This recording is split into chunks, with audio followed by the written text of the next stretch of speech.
తెలుసుకున్నాను. చూడండి ఇక్కడ కాలమును బట్టి బెత్లెహేములో దాని సకల ప్రాంతములోను సరే 2 సంవత్సరాలు మొదలుకొని తక్కువ వయసు గల మగపిల్లలందరినీ కూడా ఏం చేశారంట? వధించెను. చూడండి, ఆగ్రహం ఏం చేసిందంట? ఒక దుర్మార్గమైన పని చేసేలాగా చేసింది. హేరోదు చరిత్రలో నిలిచిపోయాడండి. హేరోదు మరణము బహు దుర్మార్గంగా ఉందండి. ఎంత ఎంత క్రూరంగా ఉందో తెలుసా? హేరోదు చివరి దినాలలో ఎంత భయంకరమైన దుర్భరమైన జీవితం జీవించాడో తెలుసండి. హేరోదు గురించి మనం చూస్తున్నాం. యేసు ప్రభు పుట్టిన తర్వాత జ్ఞానులు ఏం చేశారంట? యెరూషలేముకు వచ్చి యూదుల రాజుగా పుట్టినవాడు ఎక్కడున్నాడయ్యా అని చెప్పేసి అడిగినప్పుడు వాళ్ళందరూ కూడా కలవరపడ్డారు. ఇదేంటి, ఆల్రెడీ ఒక రాజు ఉన్నాడు, హేరోదు రాజు ఉన్నాడు, ఇంకొక రాజు పుట్టాడా అనే ఒక కలవరం వాళ్ళలో కలిగింది. దేవుళ్ళగా మరి దాని గురించి శాస్త్రులను పిలిచి, ప్రధాన యాజకులను పిలిచి, మరి క్రీస్తు ఎక్కడ పుడతాడని తెలుసుకున్నప్పుడు బెత్లెహేములో పుడతాడని తెలుసుకున్నప్పుడు హేరోదు అంటున్నాడు, మీరు వెళ్ళి ఆ బిడ్డను చూసి నాకు దగ్గరికి వచ్చి నాకు తెలియచేయండి, నేను వచ్చి వారిని పూజిస్తానని చెప్పేసి లోపల చూడండి కుయుక్తితో చెప్పిన మాటలు. ఈ మాటలు విన్నప్పుడు దేవుని బిడ్డలారా గమనించండి, వీళ్ళు వెళ్ళారు, వాళ్ళు యేసు ప్రభువుని చూశారు, మనకు తెలిసిన సమయమే. చూసిన తర్వాత దేవుని దూత వాళ్ళకు ప్రత్యక్షమై హేరోదు దగ్గరికి వెళ్ళొద్దు కానీ వేరొక మార్గంలో మీరు ఈ దేశానికి వెళ్ళండి అని చెప్పినప్పుడు వాళ్ళు వెళ్ళిపోయారు. వాళ్ళు వెళ్ళిపోయి తనకు చెప్పలేదన్న దాన్ని బహు ఆగ్రహము తెచ్చుకొని ఆ యెరూషలేము చుట్టుపక్కల ఉన్న ప్రాంతంలో ఉన్న 2 సంవత్సరాల కంటే తక్కువ వయసు గల వాళ్ళందరినీ కూడా ఏం చేసినట్ట? వధించి వేశాడు, చంపివేశాడండి. ఎంత క్రూరమైన చర్య! ఆగ్రహము ఒక క్రూరమైన చర్య చేసేలాగా దాన్ని తీసింది. 2 సంవత్సరాల పిల్లలు పసిగంతులు ఏం చేశాడండి? పసి పిల్లలను ఏం చేశాడు? ఆయన చంపివేశాడు. ఇప్పుడు మరి ఇలాంటి దుర్మార్గమైన ఆగ్రహంతో చేసిన పనిని బట్టి ఈ హేరోదు పరలోక రాజ్యానికి ఎరగలడా? అందుకనే దేవుడు పౌలు అంటున్నాడు, ఆగ్రహమును విడిచిపెట్టండి, మీరు విసర్జించండి, కోపము మానుము, ఆగ్రహము విడిచిపెట్టుము. యువదకాల సమయంలో వాక్యం ఇచ్చిన నా ప్రియమైన దేవుడు బిడ్డలారా, కొన్ని క్రిస్మస్ దినాలలో అందరూ సంతోషంగా ఉంటున్న సమయంలో దేవుడు లోకాలంతటి కూడా సంతోషకరమైన వార్త తీసుకొచ్చి ప్రజలందరూ సంతోషపడుతున్న సమయంలో ఈ హేరోదు చేసిన దుర్మార్గమైన పనిని బట్టి ప్రతి ఇంట్లో ఎలా ఉందండి? చిన్నపిల్లలు చనిపోతే వధించడం అంటే ఏంటి? కోడి భోజనాన్ని కోసుంటారు నాకు తెలిసి. ఎంత భయంకరమైన దుష్కర్య మనం చెప్పుకున్నాం. కానీ ఆ తల్లిని ఎంత తల్లడిల్లిపోయి ఉంటారో ఒకసారి ఆలోచించండి. దేవుడు బిడ్డారా, మరి ఫరో కూడా వాడు చేయించాడు. ఫరో మోషే పుట్టే కాలంలో ఎవడైనా మగపిల్లగాడు పుడితే ఏం చేయాలంటే పురిటిలోనే చంపేయాలి. ఇది ఇంకా నయం, పురిటిలో చంపేయడం అంటే అది ఘోరమైన కార్యమే. కానీ వీళ్ళు 2 సంవత్సరాలు వయసు వచ్చిన తర్వాత కూడా చంపేశారంటే ఎంత భయంకరమైన దుర్మార్గమైన చర్య చూడండి. ప్రజలు ఈనాడు చాలా మంది ఏం చేస్తున్నారంటే వాళ్ళ యొక్క మరి గొప్పతనం తగ్గిపోతుందని, వాళ్ళకున్న విలువ తగ్గిపోతుందని చాలా మంది చేసే పని ఏంటంటే దానికోసము ఏమి చేయటానికైనా సిద్ధపడతారు. జాగ్రత్త దేవుని బిడ్డలారా, ఆగ్రహము నిన్ను పరలోక రాజ్యానికి తీసుకెళ్ళదనే విషయాన్ని గుర్తుంచుకోవాలి. అందుకని పౌలు అన్నాడు, ఆగ్రహమును విడిచిపెట్టుము. ఈ యొక్క భాగంలో మనం చూసినట్లయితే మరొక మాట అంటే దుష్టత్వం అంటే చెడు చేయకూడదు, చెడును విడిచిపెట్టాలి. అపోస్తలుడైన పౌలు చక్కగా అంటున్నాడు, మంచిని దేవుడు చెడును విడిచిపెట్టి మంచిని హత్తుకొనుము. మంచి హత్తుకోవాలి, మంచి కార్యాలు చేసే వాళ్ళగా ఉండాలి, మనం మంచి పనులు చేసే వాళ్ళగా ఉండాలి. సంగమా, దేవుని ప్రజలారా, క్రీస్తు రక్తంలో కడగబడిన వాళ్ళారా, ఇది చెడు అంటే దాని నుంచి దూరంగా వెళ్ళిపోవాలి. చెడు చేసే వ్యక్తులుగా ఉండకూడదు, చెడును అసహించుకోవాలి. దేవుడు చెడును అసహించుకున్నాడు. ఆయన చెడును అసహించుకొని మంచిని హత్తుకొని జీవించాలి. మనం ఉదయకాల సమయంలో గమనించండి, చెడు చేసేవాళ్ళు ఎక్కడికి వెళ్తారు? చెడు చేసేవాళ్ళు దేవుని రాజ్యానికి వెళ్ళటానికి అర్హులేనా? మంచి చేసేవాళ్ళు మంచి చేయాలండి. నీవు బ్రతుకు కాలం అంతా కూడా వాక్యం చెబుతుంది, చూపించడానికి సమయం లేదు. తీతుకు రాసిన పత్రికలో మరి పౌలు చెప్తున్న మాట ఏంటంటే 3వ అధ్యాయము 1 నుంచి కొన్ని మాటలు చదివినట్లయితే, ప్రతి సత్కార్యము చేయడానికి, మంచి పని చేయడానికి సంఘము సిద్ధంగా ఉండాలన్న. ఏం చేయడానికి? మంచి పని చేయడానికి. ఇది మంచిదంటే అది చేయడానికి సంఘం ఎప్పుడు కూడా సిద్ధంగా ఉండాలి, సిద్ధంగా ఉండాలి. ఈరోజు దేవుడు మంచి పనులు చేయడానికి సిద్ధంగా లేదు. మనం చెడు పనులు చేయడానికి పరుగులెత్తే పాదాలు ఉన్నాయి. ఈరోజు చెడు పనులు చేయడానికి, దుర్మార్గం చేయడానికి పరుగులెత్తే పాదాలు ఉన్నాయి. చాలా విషయాలను చెడు చేయడానికి మనుషులు ఎంతో ఆసక్తి కలిగి చెడు చేసేవాళ్ళు ఎక్కువ ఉన్నారు, మంచి చేసేవాళ్ళు తక్కువ. మన యేసయ్య మంచి సమరయుడిగా ఈ లోకానికి వచ్చి అందరికీ మంచి చేశాడు. దేవుని స్తోత్రం. హల్లెలూయా. యేసు ప్రభు ఎవరికి చెడు చేయలేదండి. ఆయన చెడు చేసే మనిషి కాదు. ఆయన బిడ్డలను మనం ఏం చేయాలి? ఆయన బిడ్డలుగా పిలువబడుతున్న మనం కూడా అందరికీ మంచి చేసే వ్యక్తులుగా ఉండాలి. ఈరోజు ఉదయకాల సమయంలో వాక్యం వినిచున్న ప్రియమైన దేవుళ్ళ అందరి సంగతి తర్వాత మంచి అంటే మేలు చేయాలి. పౌలు అంటాడు, నీ యొక్క విశ్వాసములు అందరికీ మేలు చేయము, ప్రశేషముగా విశ్వాస గృహమునకు చేరిన వారికి నువ్వేం చేయాలంట? మేలు చేయాలి. మేలు చేసే వ్యక్తిగా ఉండాలి. వాక్యం చెబుతుంది, మేలు చేసేవాడు దేవుని సంబంధి, మేలు చేయని వాడు, కీడు చేయవాడు దేవుని ఎరిగిన వాడు కాదు. దేవుని ఎరిగినవాడు కాదు. కనుక మన ఆధ్యాత్మిక జీవితంలో మంచి చేసే వ్యక్తులుగా ఉండాలి, మేలు చేసే వ్యక్తులుగా ఉండాలి. విశ్వాస గృహమునకు చేరినగా విశేషముగా విశ్వాస గృహమున కంటే సంఘమునకు చేరిన వారికి మనం ఏం చేయాలంటే మేలు చేయాలండి, మంచి చేయాలి. యేసయ్య మంచే చేశాడు, బ్రతుకు కాలం అంతా మంచే చేశాడు, కానీ చెడు ఏది కూడా ఆయన చేయలేదండి. కనుక దుష్టత్వం అంటే చెడు. చెడు నుంచి ఏం చేయాలి? మనం తొలగిపోవాలి. చెడు తొలగిపోవాలండి, కీడు నుంచి తొలగిపోవాలి మనం. దేవుడు బిడ్డలారా మరొక మాట అన్నాడు, దూషణ అంటున్నాడు. ఈరోజు దీని గురించి కొద్ది నిమిషాలు మనం మాట్లాడుకుందాం. దూషణ అంటే దూషించడం. వాక్యం చెబుతుంది, దూషించే వ్యక్తులుగా మనం ఉండకూడదంట. ఒక మాట మరి ఆదికాండము 12వ అధ్యాయం 3వ వచనంలో అబ్రహామును దేవుడు పిలిచినప్పుడు అన్నాడు, నిన్ను దూషించు వారిని నేను శపిస్తానయ్యా, నిన్ను ఆశీర్వదించే వారిని ఆశీర్వదించను, నిన్ను దూషించే వారిని శపించను. సరే, నిన్ను దూషించే వారిని అబ్రహామును దేవుడు పిలుస్తా ఉన్నాడు. 75 సంవత్సరాల వయసులో ఉన్నప్పుడు దేవుడు అబ్రహామును పిలిచి అబ్రహాముకు చెప్పే మాట ఏంటంటే, నిన్ను ఎవరు ఆశీర్వదిస్తారో వాళ్ళని, నువ్వు ఎవరిని ఆశీర్వదిస్తావో దేవుడు నిన్ను ఆశీర్వదిస్తాడు. నువ్వు ఎవరిని దూషిస్తావో దేవుడు నిన్ను, దూషించే వ్యక్తులను దేవుడు ఏం చేస్తాడంట? శపిస్తాడంటండి. శాపం వస్తుంది వాళ్ళకి. శాపగ్రస్తులు దేవుని రాజ్యంలోకి వెళ్తారా? అసలు ఆలోచించండి. ఈరోజు వాక్యం వింటున్న ఉదయకాల సమయంలో ఎవరైనా నీ ఇంటి వారు కావచ్చు, నీ పొరుగు వారు కావచ్చు, నీ సంఘస్థులు కావచ్చు, నీ సమాజంలో ఉన్న వ్యక్తులు కావచ్చు, నీ గ్రామంలో ఉన్న వ్యక్తులు కావచ్చు, నీ పని స్థలాల్లో ఉన్న వ్యక్తులు కావచ్చు, ఎవరినైతే నువ్వు దూషిస్తావో దూషించడం వలన ఏమవుతుందంటే దేవుడు ప్రత్యేకంగా విశేషంగా గుర్తుంచుకోవాలి. ఎవరైతే దేవుని బిడ్డను దూషిస్తారో, అబ్రహాముని దేవుడు పిలిచాడండి, దేవుడు పిలుచుకున్నాడు. అబ్రహాము విశ్వాసులకు తండ్రి, అబ్రహాము దేవుని స్నేహితుడు, అబ్రహాము దేవునికి ఇష్టమైన వ్యక్తి. ఇప్పుడు అబ్రహాము దేవుని బిడ్డ కనుక ఎవరైతే దేవుని బిడ్డలను దూషిస్తారో జాగ్రత్త.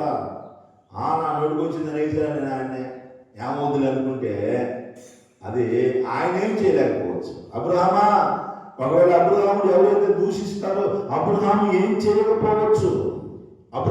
చేయకపోవచ్చు, కానీ దేవుడు మాత్రము నిన్నెవరైతే దూషిస్తారో, దేవుడు తన బిడ్డలకు చాలా భద్రతనిచ్చాడండి. ఒకవేళ ఈరోజు నువ్వు నన్ను, నా పొరుగువాడు, నా ఇంటి వాళ్ళు, నా సంఘస్థులు, నా చుట్టుపక్కల ఉన్న వాళ్ళు నన్ను దూషిస్తున్నారండి, నేను వాళ్ళని దూషించలేకపోతున్నాను అనుకోవచ్చు. ఒకవేళ నువ్వు అలా మౌనం ఉండటమే మంచిది.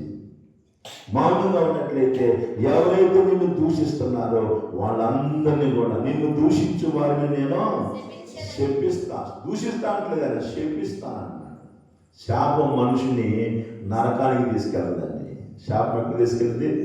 నరకానికి తీసుకెళ్ళింది. ఉదయకాల సమయంలో వాక్యం వింటున్న నా ప్రియమైన దేవుని బిడ్డలారా, దూషితులుగా దూషించే వ్యక్తులుగా మనము ఉండకూడదు. దేవుని బిడ్డలను ప్రత్యేకంగా దేవుని బిడ్డలను దూషించే వ్యక్తులుగా ఉండకూడదు.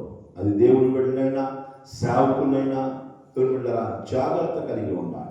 ఎవరిని కూడా మనం దూషించుకోవాలి. బైబిల్ చెబుతుంది చూడండి, లేవియా కాండము 20వ అధ్యాయం 9వ వచనం మనం చదివినట్లయితే అక్కడ కూడా దేవుడు మోషే ద్వారా తన ప్రజలకు తెలియజేస్తున్న మాటలు. లేవియా కాండము చూడండి జాగ్రత్తగా, ఎవడైనా తన తండ్రినైనా తన తల్లినైనా దూషించిన ఎడల వారికి ఏం శిక్ష విధించాలన్నా, దూషణ వలన ఏమండి ఎవరైనా దూషిస్తే తిడితే ఏం చేయాలంట?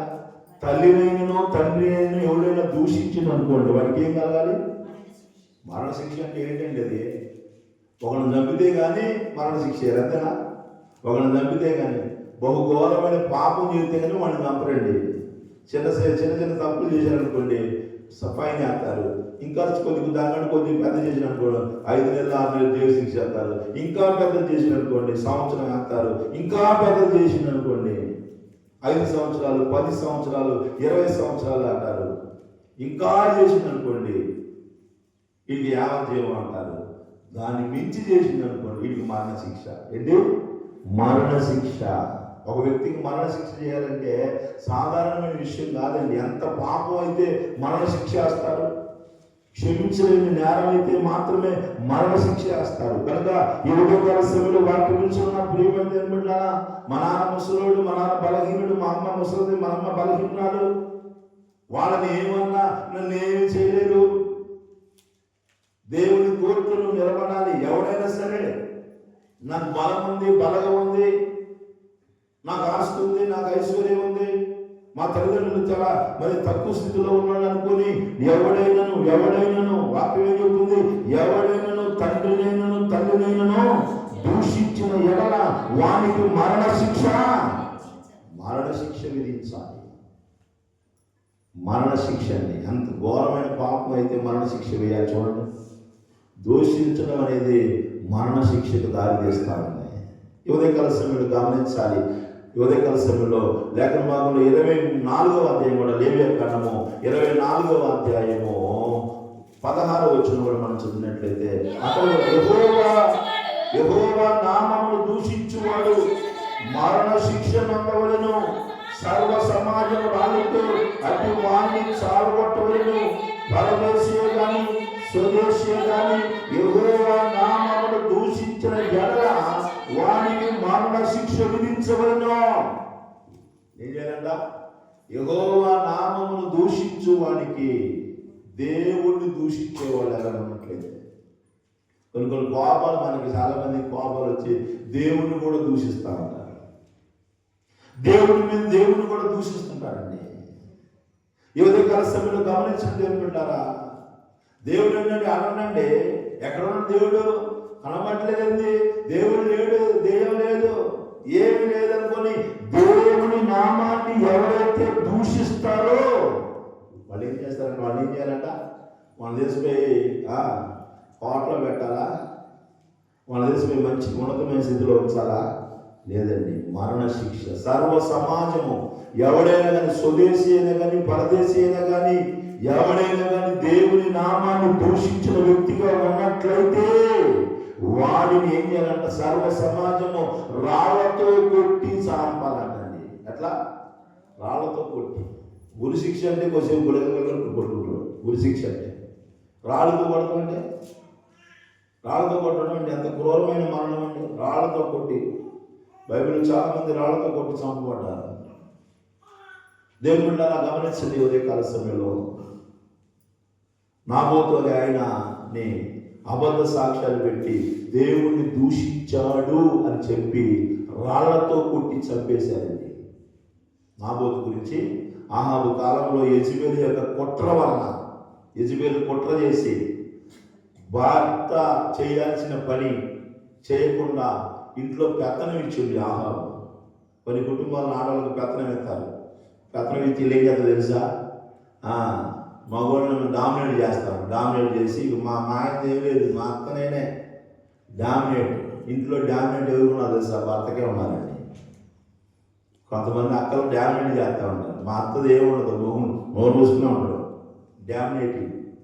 యెజబెల్ డామినేట్ చేసి కుటుంబాన్ని పాడు చేసిందండి, కుటుంబాన్ని సర్వనాశనం చేసింది. నాబోతు అనే ఒక నీతిమంతుణ్ణి రాళ్లతో కొట్టి చంపేలాగా ప్రేరేపించింది. దూషించాడు దేవుడు నీడు అని అబద్ధ సాక్ష్యాలు చెప్పి రాళ్ళు రూమి కొట్టి చంపేశారండి. ఈరోజు ఒకసారిగా పరిశీలించుకోవాలి. ఎవడైతే దేవుని నామాన్ని దూషించే వ్యక్తులుగా ఉంటారో అలాంటి వాడిని ఏం చేయాలంట? రాళ్లతో, సర్వ సమాజం అంతా రాళ్లతో కొట్టి చంపాలంట. ఎంత కఠినమైన తీర్పు ఇది. రాళ్లతో వ్యక్తిని రాళ్లతో కొట్ట దూషిస్తేనే ఒక్క మాటనండి నేను చెప్తున్నా, అంతేగా దానికి కూడా అనుకో. ఒక్క మాట కాదు, ఈ నోటికి చెక్కం పెట్టుకోవాలి. తన నోరు కాల్చుకునేవాడు తను కాపాడుకుంటాడని బైబిల్. నోరు కాల్చుకోకుండా నా నోరు నా ఇష్టం వచ్చినట్టు మాట్లాడతా, నా పొరుగుండి మా అమ్మనే, మా నాన్నే, అయ్యగారినైనా, సావుకుడినైనా, దైవజనులైనా, ఎవరినైనా, దేవుని బిడ్డలైనా, దేవుణ్ణైనా నా నోటికి వచ్చినట్టు మాట్లాడతా అంటే నువ్వు ఒక కోర్టులో నిలబడాలి. ఏ కోర్టులో? దేవుని కోర్టులో నిలబడాలి. ఈ మనుషుల కోర్టులో నువ్వు అయ్యి చెప్పి తప్పించుకోవచ్చులే, కానీ దేవుని కోర్టులో అయ్యి చెప్తాయినా అక్కడ సరిపోదండి. ఉదయకాల సమయంలో గమనించండి, దూషణ చేయకూడదు. బైబిల్ చెబుతుంది, ఆత్మకు విరోధంగా చేసే దూషణకు క్షమాపణ లేదన్న. మత్తయి సువార్త 12:30 చదవాల్సిన పని లేదు. ఆత్మకు విరోధంగా ఎవడైతే పాపం చేస్తాడో, దూషిస్తాడో, ఆత్మను దూషిస్తాడో, ఇదేం ఆత్మ అని దేవుని ఆత్మను దూషిస్తే వానికి పాప క్షమాపణే లేదు. యేసుని దూషించిన క్షమాపణ కానీ ఆత్మను దూషించేవాడికి క్షమాపణ లేదు అని చెప్పాలి. పాప క్షమాపణ లేదండి. దూషణ, నీ నోట దూషణ మాటలు ఉంటే, దేవుని బిడ్డలారా, దూషణ అనే మాట నీ హృదయం నుంచి వస్తుంది కాబట్టి హృదయం నుంచి వచ్చిన ఆ మాటలు నిన్ను అపవిత్రపరుస్తాయి. చెప్పడానికి సమయంలో చాలా విషయాలు ఉన్నాయి. యేసు ప్రభు జీవిస్తున్న కాలంలో యెరూషలేము నుండి కొంతమంది మరి ప్రధాన యాజకులను, శాస్త్రులు వచ్చారండి, పరిచయం వచ్చారు. ఎందుకు తెలుసా? ఏంది మీ శిష్యులేంది చేతులు కట్టుకోకుండా ఆనందింటున్నారు? నువ్వు చెప్పవు అలాగే పెద్దలు పారంపర్యాచారాన్ని పాటించట్లేదు వీళ్ళు. అప్పుడు యేసయ్య అన్నాడు, చేతులు బయట నుంచి నోట్లోకి పోయేది మనుషుని అపవిత్రపరచదు, కానీ లోపల నుంచి బయటకు వచ్చేది మనిషిని అపవిత్రపరచదు. మత్తయి సువార్త 15:39 అంటున్నాడు, హృదయం నుంచి ఏమొస్తుంది? దూషణ వస్తుంది. ఏమొస్తుంది? దూషణ వస్తుంది.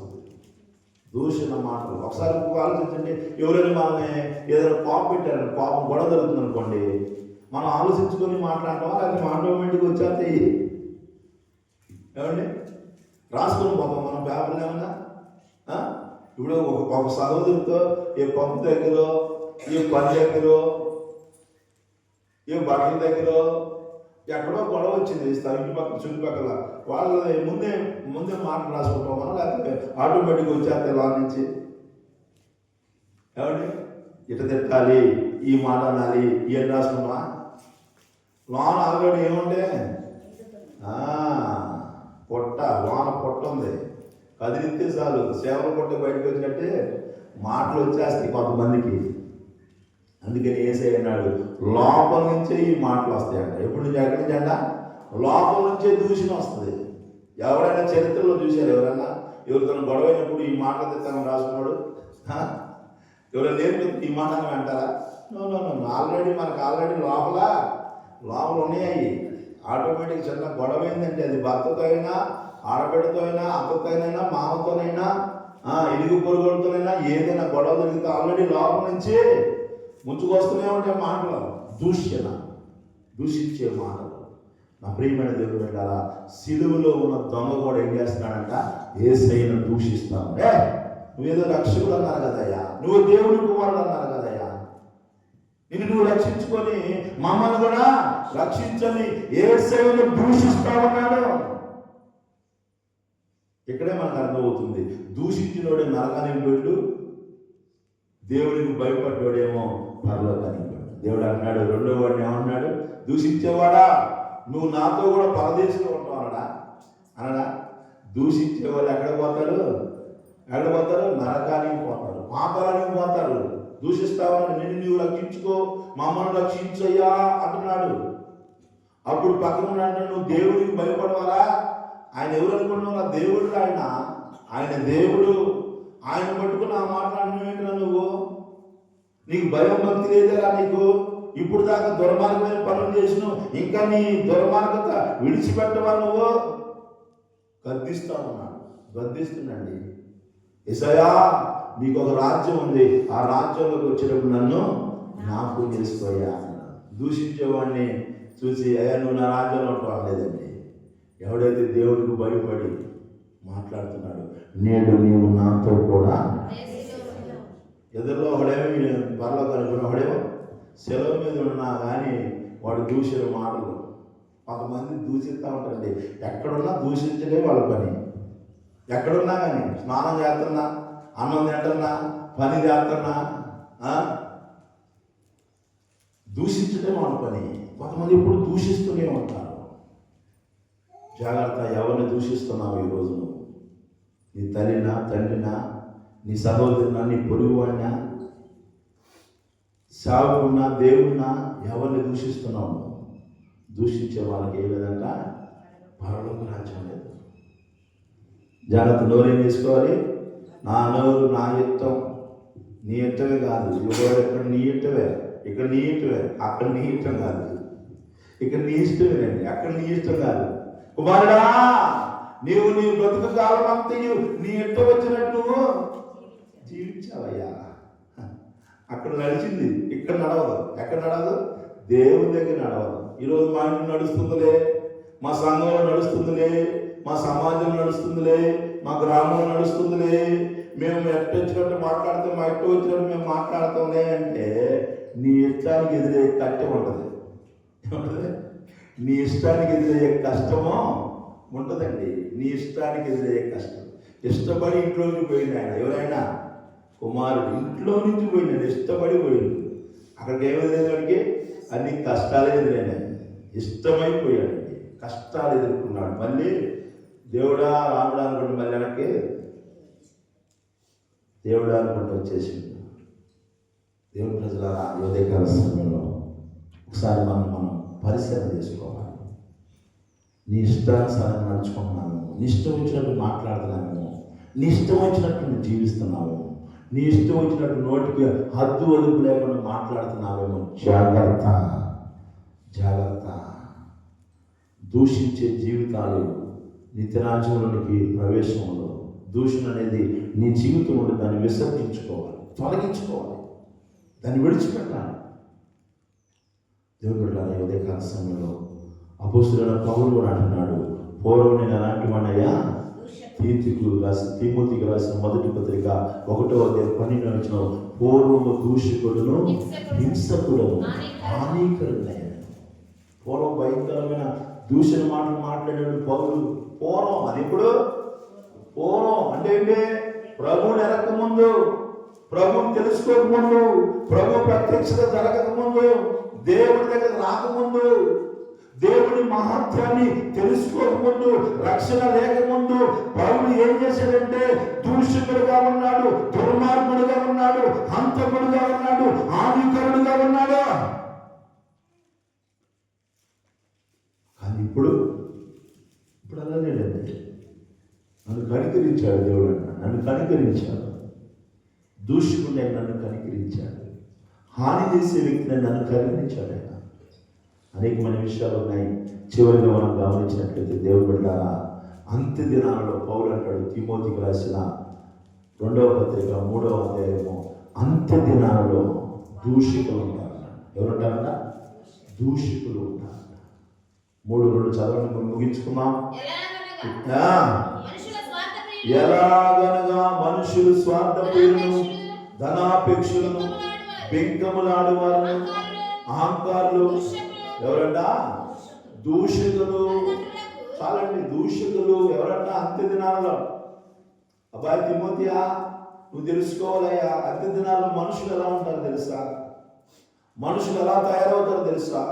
మనుషులు ఎలా నడుచుకుంటారో తెలుసా? స్వార్థప్రియులుగా ఉంటారు.